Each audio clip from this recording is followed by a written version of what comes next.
लड़के जैसे जेल में एक साथ बंद हो गए हैं, ऐसा लगता था। स्कूल अच्छा था, लेकिन स्कूल केवल पढ़ाई के लिए थोड़ा बच्चे जाते हैं, उनको तो अच्छा जीवन चाहिए। फिर वहां पर कोएड नाम की चीज़ है कि अब से स्कूल कोएड हो गया है। तो लड़के बहुत उत्साहित थे उस समय कि अब स्कूल कोएड हो गया है। अब उनको स्कूल आने की भी इच्छा पहली बार होनी शुरू हुई कि हम स्कूल जाएंगे। तो हमें लगा बड़ा अच्छा स्कूल हो जाएगा। फिर पता लगा नहीं भाई, केवल एक मीडियम, इंग्लिश मीडियम में बच्चे एक साथ पढ़ेंगे, क्योंकि उसमें बहुत कम बच्चे थे। हिंदी मीडियम में लड़कियों का सेक्शन अलग, लड़कों का सेक्शन अलग होगा। ये कोएड होता था। लड़कों के मतलब सेक्शंस, ब्लॉक्स भी अलग थे। वो लड़कों का जेल है, लड़कियों का जेल है, इस तरह से होता था। और बीच में कुछ टापू थे जहाँ लड़के लड़कियां एक साथ क्लास में होते थे, इंग्लिश मीडियम में। कई बच्चों ने इंग्लिश मीडियम में लिया उस चक्कर में, जब इंग्लिश उनको आती नहीं थी बिल्कुल भी लेकिन इंग्लिश मीडियम में चक्कर में लिया कई बच्चों ने। उनमें एक मैं भी था। तो आती नहीं थी इंग्लिश उस जमाने में, लेकिन ठीक है, बहुत सारे दोस्त थे तो हम चले गए। फिर पता लगा वहां पर भी जो बैठने का तरीका था, 4 रो थी, उनमें से 3 लड़कों की, 1 लड़कियों की। बीच में हाईवे था बहुत बड़ा।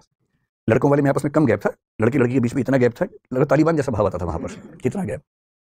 अब सोचिए, पहली बार किसी छोटे शहर, छोटे कस्बे में कोएड स्कूल शुरू होगा, तो ऐसे ही होगा, सीधी सी बात है, कैसे होगा? सब लड़के ताक में की बात हो जाए किसी से, सब तो बात नहीं कर पाएंगे। कोई एक आध बात कर लेगा, बात भी क्या कर लेगा, पेन मांग लेगा, कॉपी मांग लेगा, और क्या, यही तो होता है। पेन से बात शुरू होती है, पेन और नोट से, कहाँ से बात शुरू होती है?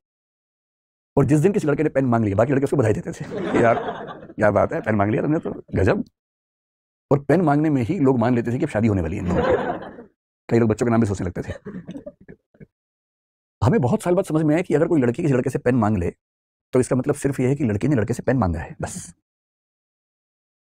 हमें कई साल लगे समझने में। पहले हमें लगा सगाई तो पक्की है कम से कम, शादी अफेयर तो है ही पता नहीं क्या क्या। कई साल बाद समझ में आया कि नहीं, सिर्फ पेन मांगा है, और पेन मांगने का मतलब सिर्फ पेन मांगा है। मैं अपनी क्लास में एग्जाम्पल खूब देकर समझाता हूँ बच्चों को, ताकि वो भी थोड़ा ठीक से सोचे समझे। क्योंकि दिमाग कैसे काम करता है कि 3-4, जैसे आप लोग साथ साथ बैठे ना, आपके दिमाग भी खुले होंगे, हमारा तो बहुत बंद थे दिमाग उस समय। तो मान लीजिए किसी लड़की का पेन खत्म हो गया, साथ में लड़की बैठी, उसके पास भी पेन नहीं एक्स्ट्रा। पहले उसने उसी से पूछा, पर पेन नहीं है। क्लास चल रही है बहुत जबरदस्त तरीके से, बहुत जरूरी बात चल रही है, अब वो क्या करे बेचारी? तो आसपास 2-3 लड़के बैठे, तो मैं किसी एक से उसने कहा कि पेन है क्या? तो वो लड़का तो पेन एक्स्ट्रा लाई रहा था बहुत दिनों से कि कभी चांस मिले तो मैं पेन दूं। तो खटाक से पेन दिया उसने। बच्चे तो अपना पेन भी दे देते हैं कि हाँ है ना, तो तुम ये लो। हम तो वैसे ही आगे थे क्लास में। अब उन बच्चों में क्लास के बाद बात चल रही कि इसी से क्यों मांगा, क्योंकि वहां तो 3 लोग बैठे हुए थे। इसी से मांगा यानी कुछ खास बात है। और पूरा शास्त्रार्थ चल रहा है, क्योंकि इसके पास एक कार है और बाकी दोनों बेकार हैं। फिर और चल रहा है, नहीं ये दिखने में अच्छा लगता है, नहीं ये, नहीं वो, नहीं वो। फिर अंत में किसी ने उससे पूछ लिया, इन लड़कों में से एक की बहन क्लासमेट थी, उस बहन को बीच में लाया गया कि तुम पूछ के बताओ क्या बात है। उसने पूछा कि तुमने यार पेन इसी से क्यों मांगा? 3 लोग बैठे थे। वो पता क्या बोलती है, किससे? कौन था? आप कह रहे कि ये 3 लोग थे, तुमने इनमें से इसी से पेन क्यों मांगा? बोली अच्छा ये तीनों थे क्या वहां? मैंने तो देखा ही नहीं, ऐसी मांग लिया पेन दे दो भाई, मैं तो सोचा भी नहीं। और तब उन मतलब महाराज को पता लगता है कि वो चुने नहीं गए हैं, वो बाई चांस बैठे थे तो उनसे पेन मांग लिया गया है। तो आपकी उम्र में थोड़ा ज्यादा होता है कि इनपुट को बहुत बढ़ा बढ़ा के देखने की आदत हम लोगों को होती है। तो इनपुट जितना है ना, फैसला उतना ही। अगर किसी ने कहा कि भाई पेन दे दो, यानी पेन मांगा है ना?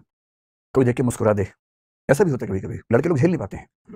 मुझे ऐसे केसेस क्लास में मिलते थे एक लड़का आके बोल रहा है कि सर, एक लड़के ने शिकायत की इसी लड़के की कि ये गलत तरीके से बात करता था। मैंने पूछा, बोला सर एक दिन मैं तो मुझे देख के मुस्कुराई, फिर मैं क्या करूं अजीब हाल है भाई, कोई अगर आपको देख के मुस्कुरा दे, ह्यूमन मुस्कुराहट भी तो होती है।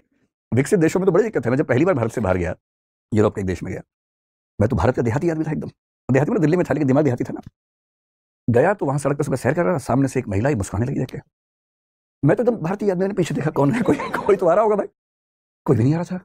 मुझे लगा भूत प्रेत तो नहीं होता कि मुझे नजर नहीं आ रहा, इनको नजर आ रहा कोई। तो मैंने बहुत ही अजीब तरीके से व्यवहार किया, मैं वहां से निकल लिया भाग के, कुछ गड़बड़ है यहाँ पर, भूत प्रेत का साइड टाइप कुछ लगा मुझे। बाद में देखा कि वह हर आदमी ऐसे कर रहा है, कोई पुरुष हो, कोई स्त्री हो, सड़क पे अकेला हो, कोई हो, आपस में एक दूसरे को मुस्कुरा के नमस्ते कहने की आदत ही है उन लोगों को। हर व्यक्ति को नमस्ते करता है मुस्कुरा के, उसमें कोई नियम कायदा अलग से है नहीं। तो 3-4 दिन के बाद फिर हम भी करने लगे, जो मेरे नमस्ते करते हैं उसको। अच्छा, वो बड़े प्यार से नमस्ते भी बोलते हैं कई बार, वो टूरिज्म जहाँ पर चलता है। अब वैसा मिजाज लेके भारत वापस आ गए तो दिक्कत है। आप सड़क पे निकले, आपने मुस्कुरा दिया, पता लगा फिर FIR हो गई थी उसके बाद तो, है ना? तो कहने का भाव ये है कि जो इनपुट है, उस इनपुट से जितना फैसला निकले उतना ही फैसला निकालिए, उससे ज्यादा फैसला मत निकालिए। उसको बोलते हैं प्रोपोर्शनैलिटी। हम में से अधिकांश लोग बहुत बढ़ा के फैसला निकालते हैं।